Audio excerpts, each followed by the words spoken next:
All right, Shalom, Akim, all praise and glory to Yahweh, Bashim, Hawashai, Bashim, Kokodash. Double honors to the apostles of Great Millstone. Salutation to you, Akim, doing the work in truth and sincerity. Well, I came across this video, O'Shea Duke Jackson, the Dusty News Network. And, he had this guy on there and this headliner. 31-year-old man is being called a predator for dating a 17-year-old girl. Now, basically, it's on the internet. So first of all, when you put something on the internet, you basically asking for other people's opinions.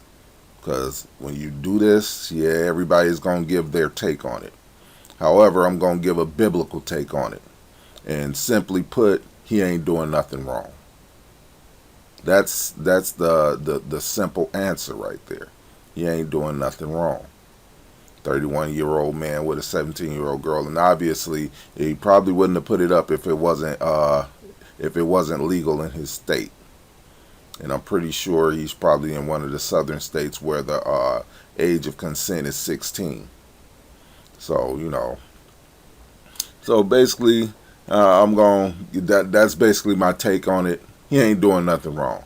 And of course, we got to prove that through the scriptures, which is 1 Corinthians 7:36. But if a man think that he behave himself uncomely towards his virgin, if she pass the flower of her age, which that is puberty, which is normally around 12 or 13, and need so required, let him do what he will. He sinneth not. Let them marry. He ain't sinning. Let them marry. So they can be together, in marriage, as long as he stay with them. But, I don't know how that's going to work out. But anyway, he's not doing anything wrong according to the Bible. But then it actually goes on to say, nevertheless, he that standeth steadfast in heart, having no necessity, but hath power over his own will, and hath so decreed in his heart that he will keep his virgin, doeth well.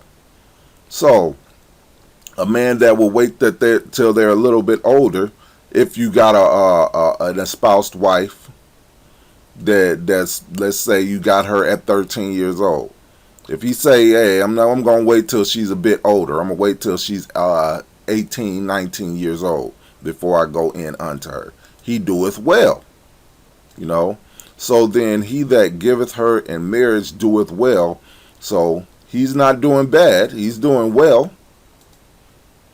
But he that giveth her not in marriage doeth better. So, so one that's wait is doing better, because he's waiting till her mind is more developed and her body is more developed. However, if he don't have control over his will and he needs to do it, then he ain't doing nothing wrong. And that's the point. He's not doing anything wrong. You jakes really need to change that about your thinking, man. Get a ruling class mentality. Now going on to Ecclesiasticus or Sirach in the Apocrypha, chapter 7, verse 25. Matter of fact, 7 verse 24. Hast thou daughters? Have a care of their body, and show not thyself cheerful towards them. Marry thy daughter, and so shalt thou have performed a weighty matter, but give her to a man of understanding. On the deeper level, on this level, basically give her to a man of understanding, an older man. Why? Because that older man knows more about life and knows how to take care of a woman, and will take care of his wife, his younger wife. On a deeper level, it's actually talking about a man of the Lord. However, on this level here, she's with an older man that knows well how to take care of her, how to take care of a woman. He's 31, she's 17, and it ain't no secret that younger women like older men and vice versa. That's not even a secret. So, he's not doing anything wrong is the point. And you Jakes is always getting in a hissy fit about these things. This is reality.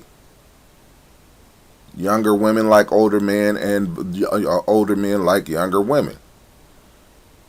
And the duty of an older man with a younger woman or is supposed to be his wife. He's supposed to know how to take care of his wife. You know, that's all there is to it. That's why there's so much turmoil in relationships right now. Women have a lack of respect for someone that is around their age because they think that they're on the same level. You know, Esau brought in this bullshit equality stuff. No, it's not equal. Women want somebody that is over them. They can say what they want, but their actions speak louder than their words. Then, of course, I typed in, what does the Bible say? Does the Bible say is the proper age for marriage? And I'm going to read these first two paragraphs. It says the Bible does not specify any particular age requirement for a person to be married. Rather, it speaks in general terms of marriage being for those who are grown up. Both the language and culture of the Bible strongly support the idea that puberty, at the bare minimum, is the condition that must be met before becoming someone's spouse. And that's just plain. Flower of her age, man. Puberty.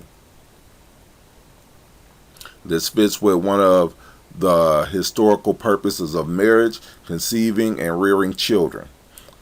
Scriptural evidence indicates that those too young for childbearing are not candidates for marriage, though there is no explicit age given in the Bible, which is right. Puberty is the age for marriage. It is reasonable to look at the practices of ancient Israelite customs, because it's not Judaism. It's ancient Israelite customs for culture consideration on the proper age of marriage, which was puberty. According to tradition, boys were not considered men and therefore not marriageable until the age of 13. Correct. Girls were not considered women until age 12. Again, correct. Because these are the ages of puberty for boys and girls. These ages more or less correspond on the onset of puberty. While those ages might seem too young to us, they are not unusual ages for getting married historically, and this is historically around the world. It has only been within the last century or so that the average age of getting married has drifted into the late 20s and early 30s, and you see what horrible outcomes has happened because of that. Back in the day, even in the 50s, 40s, 50s, and 60s, girls were still getting married at the age of puberty, or maybe a little older, up to around the age of 15 or 16. They were getting married then, at that age. And this was in the 40s and 50s. And guess what? Those marriages lasted most of the time for their entire lives. Just like back in biblical times. That's why it says in the last century or so.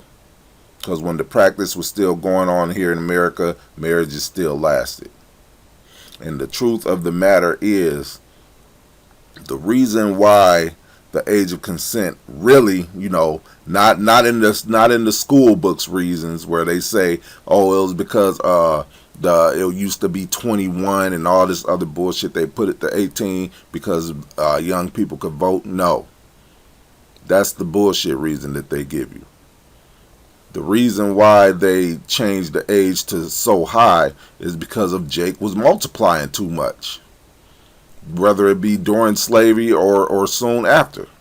Because those laws didn't really happen until the 1900s, the mid to late 1900s. Those laws really wasn't enforced until then. Why? Because Jake was multiplying. It's the same reason they made all those Jim Crow laws. Remember in the early 1900s, fresh out of slavery, Jake had literal cities that were thriving, that are comparable to the cities today. Jake invented most of the things that are used today for convenience. Whether it even be the stoplight or the real McCoy engine pen. All of that stuff Jake was creating. And actually it's probably, I wouldn't doubt if it's damn near everything, when you look past patent laws. But anyway, that's a different subject for a different day. The real reason why they changed the consent laws is because Jake was multiplying so much, and it's the same thing in Egypt. And this is Exodus 1 and 12. Matter of fact, yeah, I'm going to start at 1 and 9. And he said unto his people, Behold, the people of the children of Israel are more and mightier than we. Come, let us deal wisely with them, lest they multiply, and it come to pass that when there falleth out any war, they join also unto our enemies, and fight against us, and so get them up out of the land. Therefore they did set over them taskmasters to afflict them with their burdens. And they built the Pharaoh's treasure cities, Pithom and Ramesses. But the more they afflicted them, the more they multiplied and grew, and they were grieved because of the children of Israel. And the Egyptians made the children of Israel to serve with rigor, and they made their lives bitter with hard bondage in mortar and in brick, and in all manner of service in the field. All their service wherein they made them serve with rigor. And then of course it goes into the midwives, how the Pharaoh wanted the midwives to kill all the male babies. And why did I read that? Because it's comparable to what America did. They changed the consent laws so they can arrest Jake for having sex with quote unquote minors. They made that what is it, the Mann Act? Why did they make that a law? Because the famous boxer Jack Johnson, if I'm not mistaken, he was beating up all the Edomite boxers, and all the Edomite women were infatuated with him.